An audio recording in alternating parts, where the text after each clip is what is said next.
Bonjour, bienvenue sur le podcast Avenir Dirigeant, un podcast qui est créé par la société Adinvest International et où l'on parle de l'accompagnement des dirigeants dans le développement de leurs projets. Je m'appelle Carla Decollière et je suis Community Manager chez Adinvest International et je serai l'animatrice de ce podcast.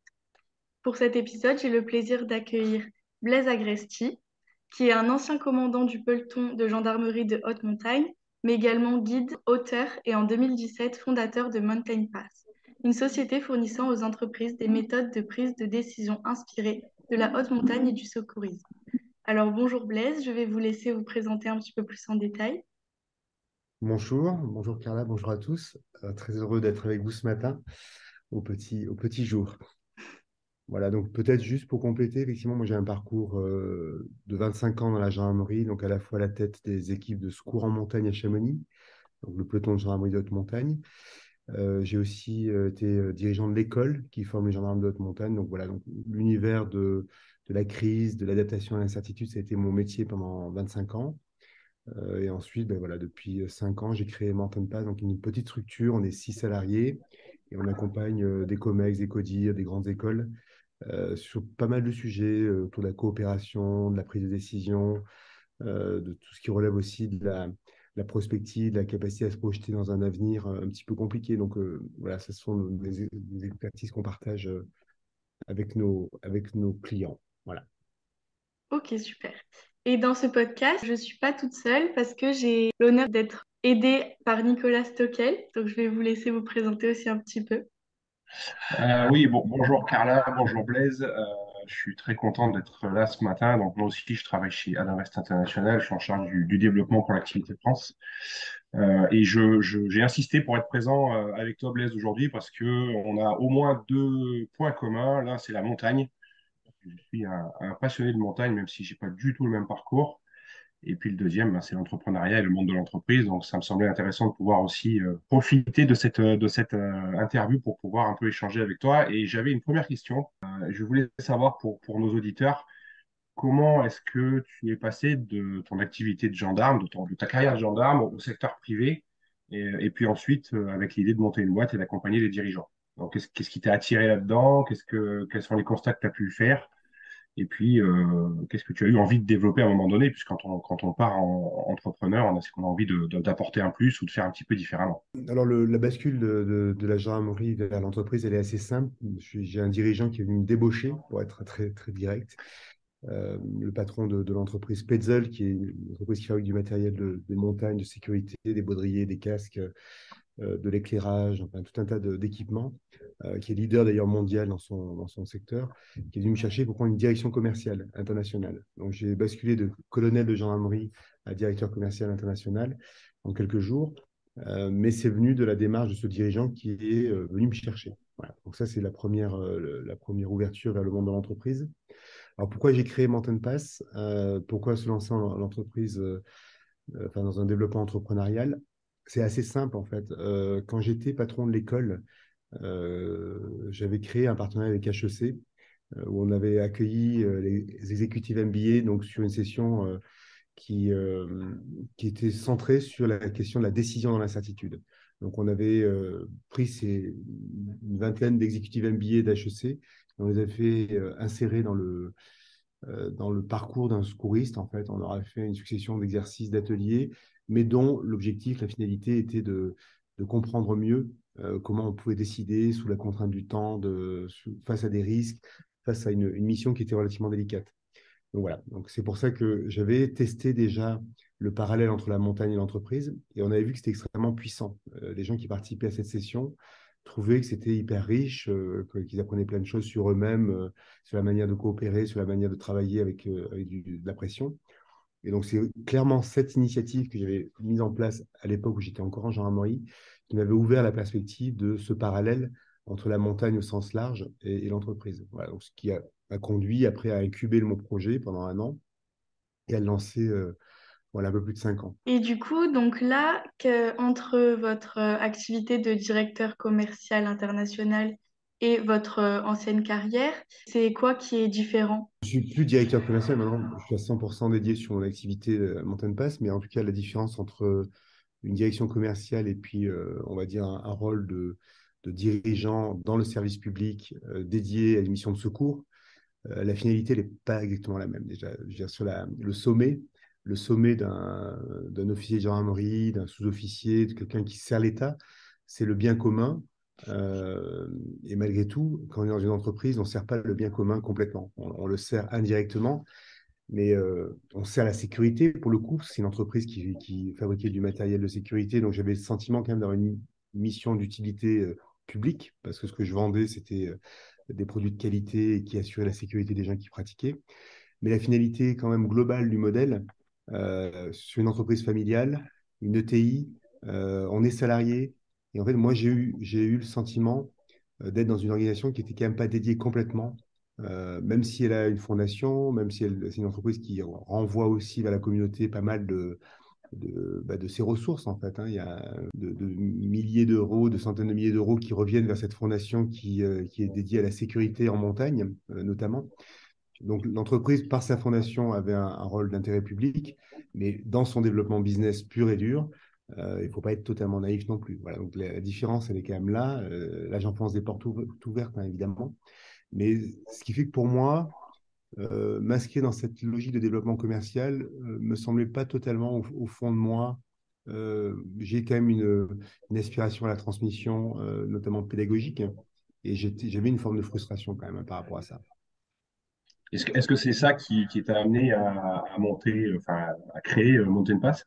Complètement. Enfin, je veux dire, l'idée de revenir sur les fondamentaux de ce que j'ai depuis petit, c'est-à-dire cet amour de la montagne et cette idée de la transmettre sous toutes ses formes, et de dire que finalement, j'ai eu la chance de faire un pas dans l'entreprise à travers la fonction de directeur commercial, le fait de pouvoir relier ces deux univers, essayer d'être contributeur à la performance d'entreprise, notamment cette performance durable, qui est vraiment le cœur de notre ADN Mountain Pass. On n'est pas là pour faire de la performance au sens, on va dire, binaire du terme, purement économique.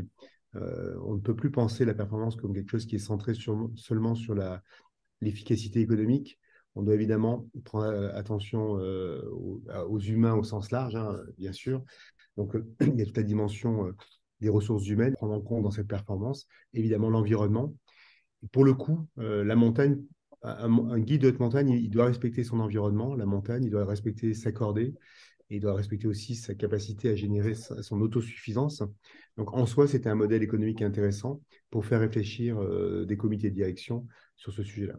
Donc là, je me sens parfaitement aligné sur ce qu'on essaie de transmettre. Et on a la chance de le faire sur le terrain, en montagne. Et donc ça, pour le coup, c'est un déclencheur assez puissant d'un centre de réflexion qui aide les dirigeants à prendre conscience que voilà, il faut bouger maintenant. Il est temps de bouger maintenant. J'ai eu le plaisir de lire donc le dernier de tes livres, Guider en premier de cordée, s'inspirer de la haute montagne pour construire un leadership résilient et durable. D'abord, je me suis régalé effectivement parce que c'est à la fois intéressant par ton partage d'expérience et à la fois plein de recettes potentiellement applicables en fait dans nos environnements d'entreprise. Est-ce que en quelques mots, tu peux nous donner un peu ta vision de l'entreprise de demain? Comment est-ce que tu la vois évoluer ou comment est-ce que tu la rêves peut-être? Alors, on a eu la chance de faire une conversation avec Emmanuel Faber il y a 10 jours lors des rencontres de la Cinémathèque de Gap. Et, et en fait, en l'écoutant, et en écoutant aussi, il y avait Stéphanie Baudet, qui est une alpiniste et une grimpeuse de grand talent, hein, qui a été championne du monde d'escalade. Donc, on était tous les trois interrogés avec trois perspectives différentes. Et je me disais finalement que les trois perspectives étaient absolument fondamentales. C'est-à-dire qu'une vision d'Emmanuel Faber qui donne des indications macro sur les leviers et la manière dont il va falloir indexer la performance économique avec un certain nombre de capacités à mesurer la capacité à régénérer finalement la nature. Et donc ça, c'est ce qu'il avait essayé de mettre en place quand il était dirigeant de Danone. Donc, le fait de dire qu'on ne peut pas avoir des indicateurs macro et micro de pilotage des entreprises, de pilotage de l'économie qui ne prennent pas en compte on va dire le facteur naturel, le capital naturel. Donc, ça, c'est une première réflexion. Donc là, dans son, dans son organisme, l'ISSB, il est vraiment en train de bâtir des indicateurs extrêmement novateurs par rapport à ça. Donc, ça, c'est un premier point qui fait qu'on ne transformera l'économie et l'entreprise que parce qu'elle est pilotée avec des nouveaux indicateurs et qui prennent en compte la globalité du système. Alors moi, je dis attention, Il y a la nature, il y a l'économie, mais il y a aussi l'homme. Et donc, je pense qu'il y a une espèce de triptyque fondamental. Donc, la contribution d'Emmanuel Faber était vraiment sur la réflexion sur la macro et la micro par rapport à des indicateurs de performance qui devaient totalement changer et qui devaient intégrer effectivement toute cette subtilité, cette complexité du capital naturel. Mais il faut aussi y injecter, et là on est vraiment encore loin du compte, ce qui fonde le développement humain. Parce que si on est purement dans l'obsession des contraintes climatiques, dans l'obsession des contraintes liées à la rareté des ressources, liées aux problématiques de biodiversité, etc., qui sont réelles, hein, je ne suis pas là pour les nier, on va peut-être occulter des points majeurs autour du sujet du vivre ensemble. Parce que si Tout à on n'est fait, plus ouais. capable de vivre ensemble pour des questions de géopolitique, pour des questions de fracture sociale, à la fois au sein même des pays, mais entre les blocs, entre l'Europe, l'Afrique, etc., on se rend compte qu'on sera une terre qui ne sera même plus vivable. Donc je pense que dans le développement de l'entreprise, cette composante du pacte social, quel est le pacte social? Et en plus, on rentre dans la discussion sur les retraites là, dans les jours à venir. C'est un sujet qui est extrêmement critique. Donc la nature, bien sûr, le pacte social, évidemment. Donc voilà, donc je ne sais pas si ça répond à tes questions sur le futur de l'entreprise, mais c'est une entreprise qui va devoir être équilibrée sur à la fois sa performance, sa soutenabilité économique, mais aussi ses capacités à préserver le capital naturel ou à le régénérer, et ses capacités à faire que ses collaborateurs soient équilibrés aussi, qu'ils ne soient pas tous en dépression. Parce que là, on est quand même dans un moment de l'histoire où le potentiel de fragilité psychologique au sens large des êtres humains est à un niveau absolu, quoi. Quand on voit l'impact du digital, quand on voit l'impact de toutes les nouvelles formes de travail, et puis toutes ces fractures, effectivement. Donc, le pacte social, il va falloir être très attentif à le préserver, à le consolider. Ouais, donc, considérer l'entreprise comme un vecteur de ce futur pacte social et de ce vivre ensemble, quoi. Oui, ben, Il y a une l'entreprise mission, là, quelque comme un part. corps humain, en fait. Il faut voir l'entreprise comme un... Il y a eu des théories managériales dans les années 60 au Canada qui considéraient que l'entreprise était un corps humain en tant que tel. Fois X, hein, quand on est 1000, 10 000, 100 000. Eh ben oui, l'entreprise est un corps vivant. Il faut le considérer comme tel. Donc là aussi, il y a un gros travail au-delà de la technicisation des ressources humaines. Il va falloir faire très attention à rester dans quelque chose qui est c'est pas des primes, c'est pas des tickets repas qui font du vivre ensemble et du travailler ensemble. Et sur ce point, je suis particulièrement d'accord, effectivement.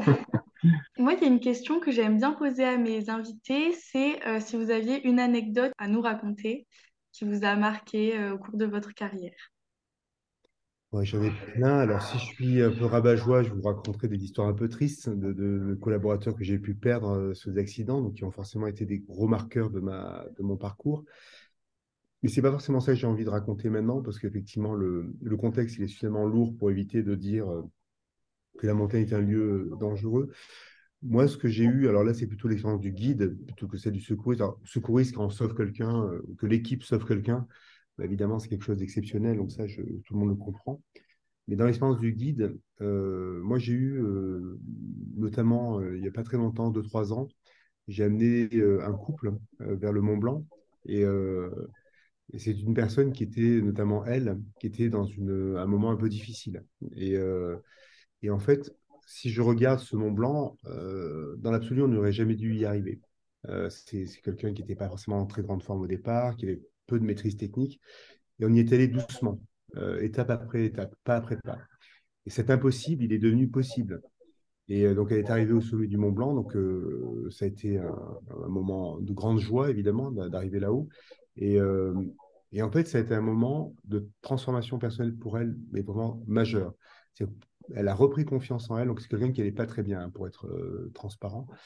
Et en fait, depuis, elle a écrit un livre, elle s'est relancée avec beaucoup d'audace dans sa vie professionnelle, tout en étant quelqu'un de plus de 50 ans, donc dans une tranche d'âge où se redynamiser sur le plan professionnel, c'est pas simple. Donc ça a été un magnifique moment. Donc ça, c'est une histoire. La deuxième histoire, c'est un film que j'ai envie de vous recommander. C'est un film qui est sorti il y a quelques semaines, qui s'appelle Vertige, qui est une expérience aussi de réussite du Mont Blanc, mais avec des détenus. Des détenus qui, qui partent de la maison d'arrêt de Bourg-en-Bresse et qui sont accompagnés par une association qui s'appelle En passant par la montagne. Et ce film, franchement, c'est un petit bijou. Alors, j'ai plutôt envie de vous encourager à aller le voir ou à aller On le loger. fera. C'est Canal+ qui l'a distribué. Euh, c'est un petit bijou et vous verrez ce qui se passe en fait. Donc moi, ce que je veux dire à travers ces deux exemples, c'est la puissance du potentiel de transformation, de réussir une ascension. C'est-à-dire, parfois, on pense qu'il faut réussir à travers ce qu'on fait vraiment. Et en réalité, si on fait quelque chose à côté qui marche bien, ça nous aide à faire ce qu'on a du mal à faire encore mieux. Et c'est valable pour des détenus, c'est valable pour des dirigeants. La réalité d'un pas de côté, la puissance d'un pas de côté, de se dire je m'autorise à un moment donné de plus être dans mon chemin, dans mon entreprise, mais je fais le pas de côté pour pouvoir me régénérer et puis repartir après dans mon travail.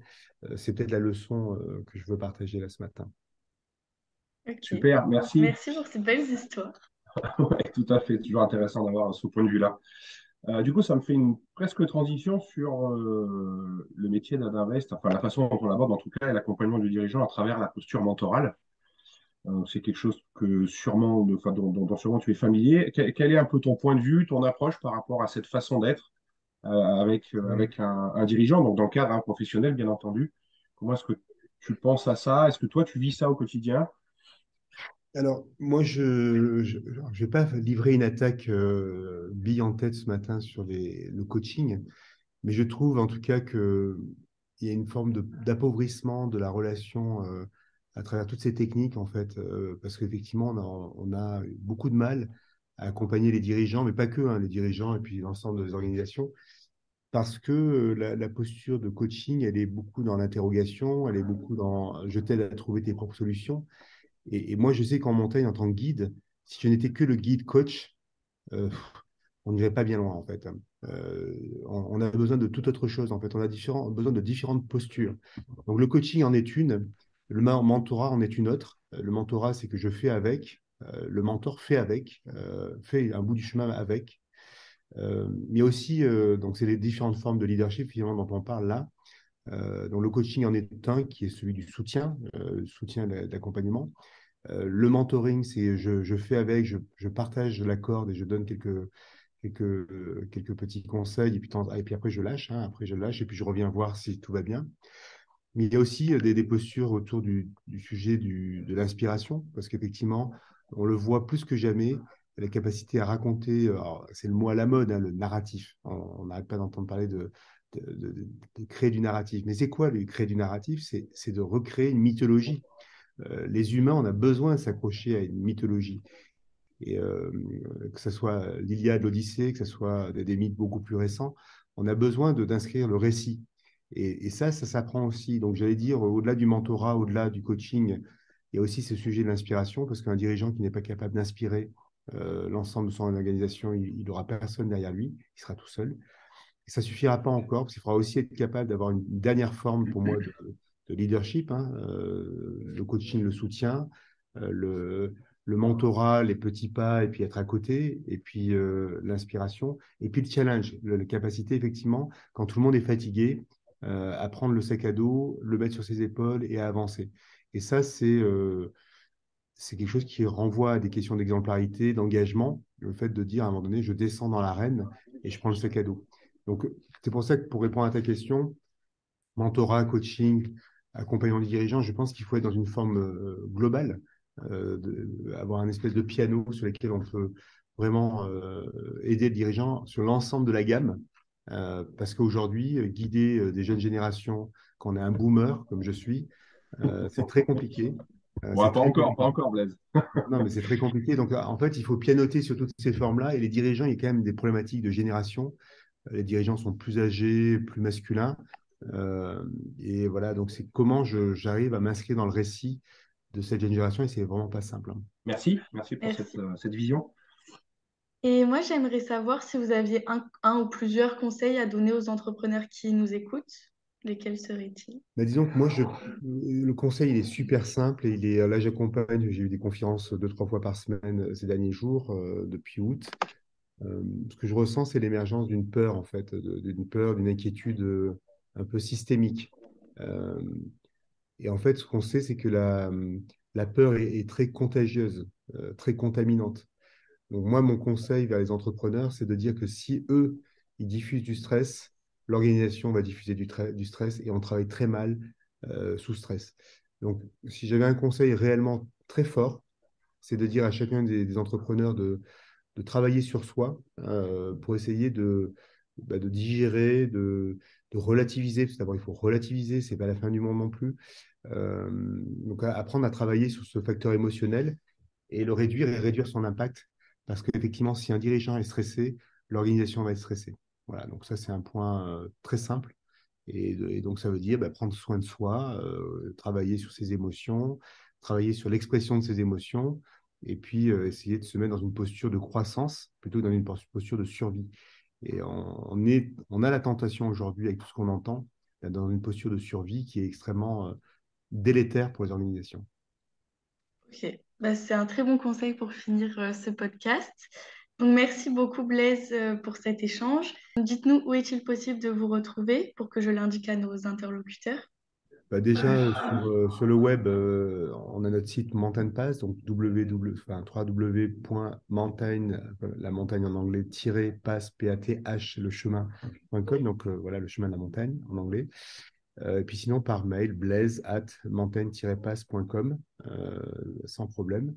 Puis il y a pas mal de podcasts, de productions, de livres que les gens peuvent retrouver si ça les intéresse. Notamment, on a lancé une petite série de podcasts qui s'appelle Learn from Altitude, avec la radio locale de Chamonix, sur des histoires de sauvetage et puis des leçons managériales qui viennent en complément.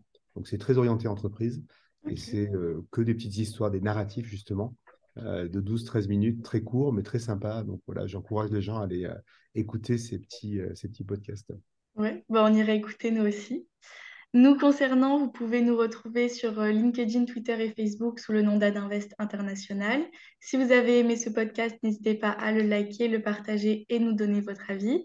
Je remercie également Nicolas pour m'avoir accompagné durant ce podcast et je vous souhaite une excellente journée et à bientôt.